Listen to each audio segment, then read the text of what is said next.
After my miscarriage, my mother-in-law brought me a care package.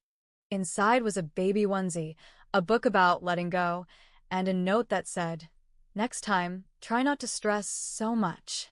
My husband said, "She's just bad with emotions." I took the package, drove to her house, placed it gently on her porch, then filed for a no-contact order the same week. My name's Rachel. I'm 34. I live in Dayton, Ohio. I used to be married. I used to think I could handle anything, even grief. But then my world cracked open in a hospital room, and what poured out wasn't just sadness. It was rage. Real, cold, clean rage. It started with a pregnancy. My husband, Greg, and I had been trying for years. I was never one of those women who dreamed of having kids young. I waited, focused on my career, built a stable life. But when we finally started trying, nothing happened. We went through fertility testing, found out my hormones were a little off, and he had a low count. We did 2 rounds of IUI. Nothing. On the third, I got the call. The nurse said, "It's positive." Just like that. My whole body went numb. I couldn't breathe. Then I just started laughing and crying and talking nonsense into the phone. I made her repeat it twice. Greg came home early that day. We held each other on the floor. He was crying. I had never seen him cry before. We didn't tell anyone right away. I was scared. I joined all these forums with other women who'd gone through miscarriages, and I'd seen their heartbreak. So I kept quiet. But at 10 weeks, after 2 ultrasounds and a very clear heartbeat, we told our families. My mom cried. My sister screamed on the phone. Greg's mom, Janet? She frowned. "You know how much kids cost these days, right?" she said. "And you're not exactly spring chickens." That was the first thing out of her mouth. Not congratulations. Not a smile. I let it slide. That was her style. Always something cold dressed up as just being honest. Greg called it her quirk. I called it cruelty. Janet had never liked me much. She wasn't outright mean, just distant, passive-aggressive. She liked women who wore pearls and went to church. I wore jeans and worked in IT. I didn't make small talk well. I didn't laugh at her mean jokes about Greg's exes. I think she always saw me as someone who stole her son away from her. Still, I tried to keep peace. Invited her to dinner. Texted her pictures of the nursery setup. Even asked if she wanted to come to a doctor's appointment. She said, "No thanks. I've seen plenty of ultrasounds in my life." So I stopped asking. Then at 18 weeks, I started bleeding. It was late. I woke up feeling off. Went to pee and saw red. I remember staring at the toilet paper, frozen. Then I yelled for Greg. He rushed me to the ER. The nurse couldn't find a heartbeat. They brought in the OB. She confirmed it. Just like that, our baby girl was gone. They let me hold her. She was small, not quite fully formed, but she had tiny fingers and a little nose. I named her Isabel. We held a short service and had her cremated. I have her ashes in a little wooden box on my dresser. My mom flew in and took care of me. She did my laundry, cooked my meals, and just sat with me. Sometimes we didn't talk. Sometimes I screamed into her shoulder. She never once told me to move on. Greg was quiet. He cleaned. Took calls from work. I think he didn't know what to do with my sadness. 3 days after we got home, I got a package. It was a white box with a pink ribbon. No note on the outside. Just my name. I opened it and froze. Inside was a small pink onesie. It said, "Hello, world," in bright purple letters. Underneath was a book. Letting Go, Finding Peace After Loss. And then, taped to the inside lid of the box, was a card. It said, "Grief is a choice. I hope you choose not to dwell. Next time, try not to stress so much. The baby feels everything." Janet. I don't remember what happened after I read it. I know I sat at the table for hours. I didn't cry. I didn't throw anything. I just stared at it. When Greg came home, he saw me still sitting there. "What's this?" I asked. He walked over, looked inside, and his face turned red. "She didn't mean it like that," he said. I didn't say a word. She's just bad with emotions, he added. She's trying in her own way. I said, our baby died. I know, but that's how she deals with things. The next morning, I got up early, showered, put on clean clothes. I put the note and the onesie back inside the box, tied the ribbon, and drove to her house. I didn't say anything. I placed it gently on her porch. Then I went straight to the courthouse. I filed for a no-contact order. I told them everything. Showed the note. Described her pattern of manipulative and passive-aggressive behavior. Told them I wasn't safe emotionally around her and that she had caused significant distress while I was recovering from a traumatic event. The court asked for statements. My therapist submitted one.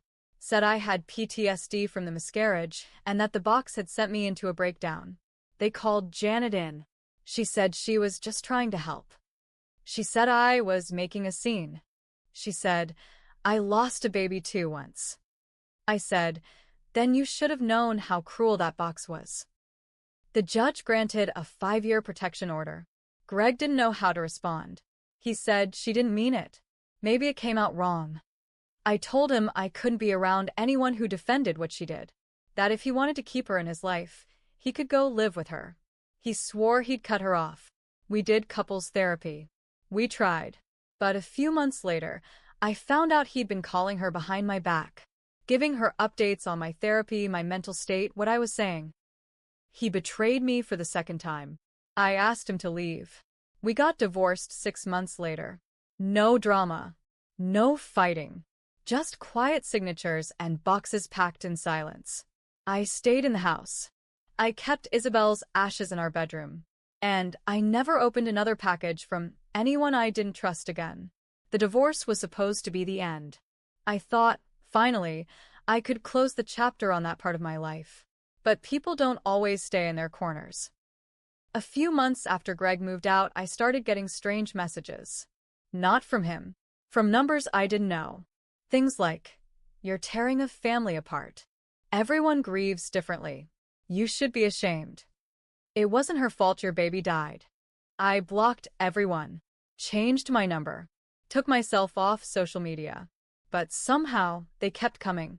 At one point, someone mailed a typed letter to my work. It was unsigned, but I knew who it was from. Janet had rallied the troops. Her friends. Her church group. Her sister in Kentucky.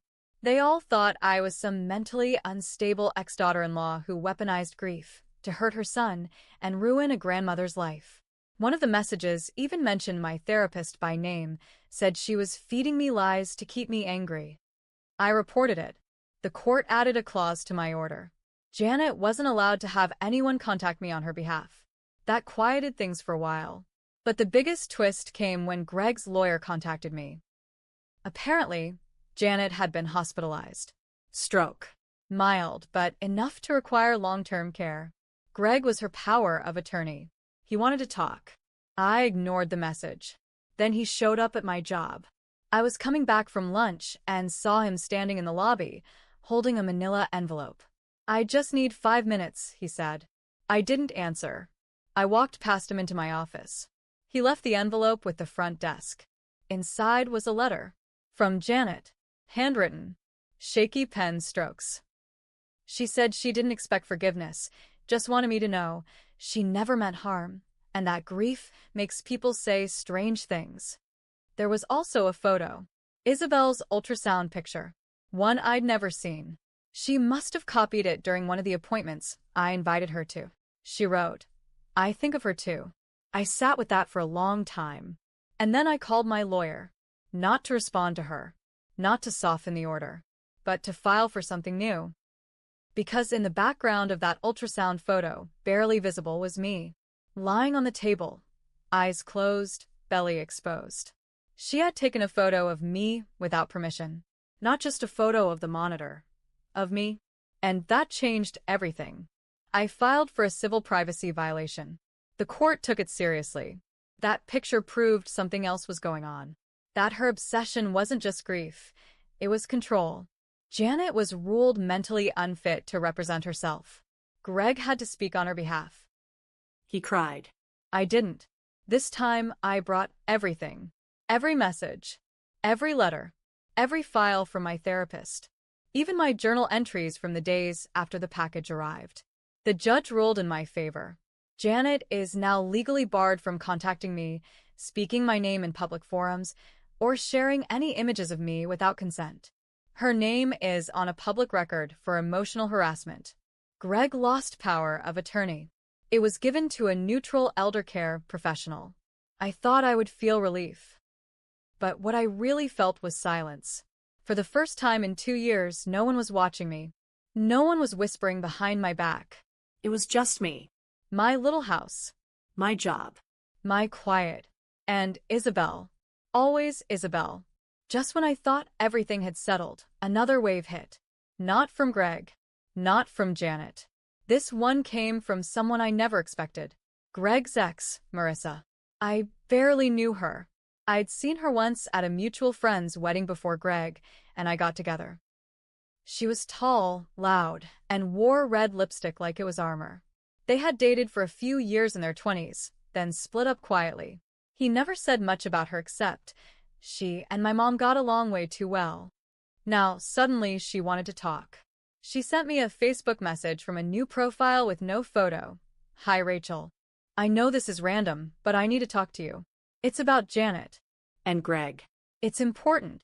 I didn't respond right away, but something about it kept tugging at me. So I gave her a burner email I kept for spam and said she could write me there. What she sent knocked the breath out of me. She told me that back when she was dating Greg, she also got pregnant. By accident. She never told Greg, because Janet found out first. Apparently, Janet intercepted a voicemail Marissa left for Greg. He had some shared plan with his mom's number back then. In the voicemail, she hinted at the pregnancy. That night, Janet showed up at Marissa's apartment. According to Marissa, Janet came alone with a gift bag. Inside was a box of prenatal vitamins, a book called When It's Not the Right Time, and $500 in cash. She said, "You don't need to do this. You're too young. This will ruin your life and Greg's. Think about it." Marissa was shocked. She asked, "Does Greg know?" Janet replied, "Let's not involve him in something that might go away." A few days later, Marissa miscarried. She said it was early, maybe 6 weeks. But she never forgot Janet's words or how cold her eyes were when she handed her that bag. Marissa left Greg after that. Said she couldn't stomach the idea of marrying into that family. She ended her message with, "I didn't say anything before because I didn't think anyone would believe me. But when I heard about what she did to you after Isabel, I had to speak up. I'm so sorry." I sat with her email for hours.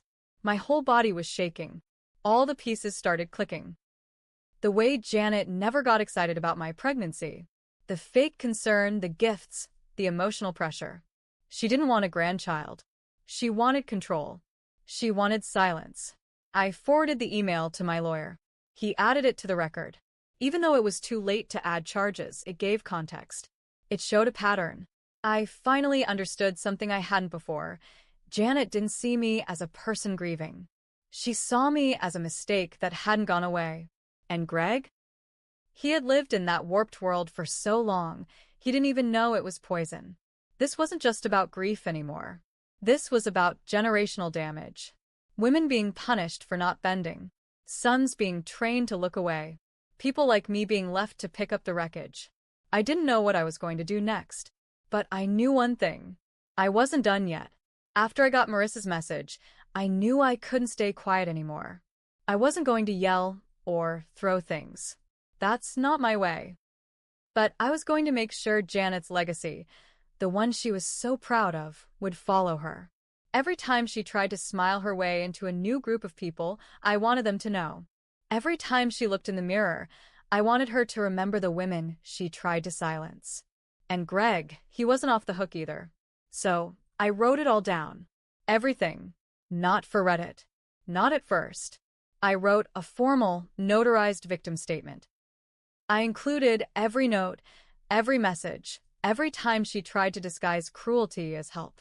I added Marissa's statement, too, with her permission. Then I reached out to Janet's church.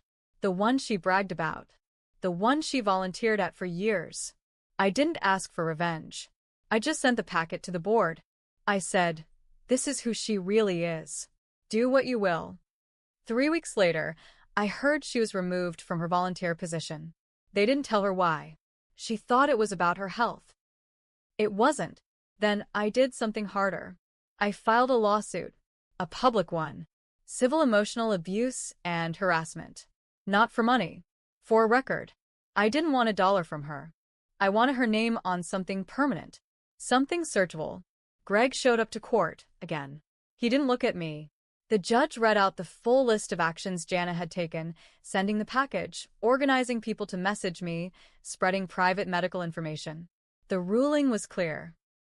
Her actions caused undeniable psychological trauma during an active grief period, and her pattern of behavior was malicious under the guise of maternal concern.